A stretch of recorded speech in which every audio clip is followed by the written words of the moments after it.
اس کے ماں باپ نے بڑے لاڈو پیار سے پرورش کی۔ جوان ہوئی تو والدین کی رضامندی کے بغیر کالج کی بس کے ڈرائیور سے خفیہ نکاح کر لیا۔ باپ کو جب پتا چلا تو بیٹی نے جواب دیا کہ میرا نکاح ہو چکا ہے، بہتر یہی ہے کہ آپ اپنے ہاتھوں مجھے رخصت کر دیں ورنہ میں خود ان کے پاس چلی جاؤں گی۔ باپ نے کہا کہ اگر آپ کا یہ حتمی فیصلہ ہے تو آپ نے گھر سے جو کچھ لینا ہے لے لو اور خود ہی اپنے شوہر کے پاس چلی جاؤ، لیکن یہ یاد رکھنا کہ اب آپ کا ہم سے اور ہمارا آپ سے کوئی تعلق نہیں رہا۔ آپ ہمارے لیے مر گئیں اور ہم آپ کے لیے۔ وہ خوشی خوشی سامان پیک کر کے اپنے شوہر کے پاس چلی گئی۔ تقریباً 8 سال کے بعد اس کی ملاقات ایک قریبی عزیز سے ہوئی اور وہ اسے اپنے گھر لے آیا۔ خیر خیریت دریافت کرنے کے دوران اس نے زار و قطار رونا شروع کر دیا۔ وہ سمجھا کہ شاید گھر کے حالات صحیح نہیں ہوں گے، والدین کی نافرمانی اور جدائی کا پچھتاوا اسے رلائے جا رہا ہوگا۔ تمام گھر والے اسے دلاسا دینے لگے اور رونے کی وجہ دریافت کرنے لگے۔ بہت اصرار کے بعد اس نے رونے کی وجہ بتائی۔ وہ کچھ یوں گویا ہوئی، کہنے لگی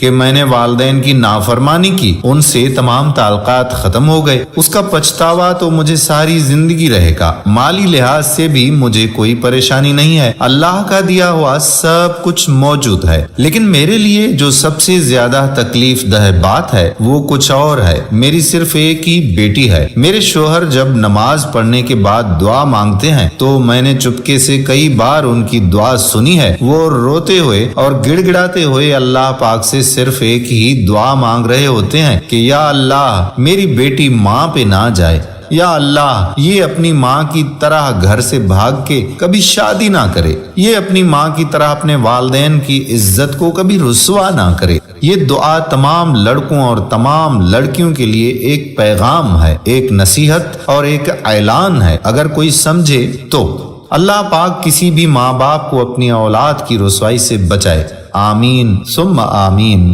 یا رب العالمین۔ دوستو ویڈیو پسند آئی ہو تو شیئر ضرور کیجیے گا۔ آنے والی ویڈیو تک آپ کا اپنا میزبان قادر بخش کلہوڑو آپ سے اجازت چاہتا ہے۔ اللہ حافظ۔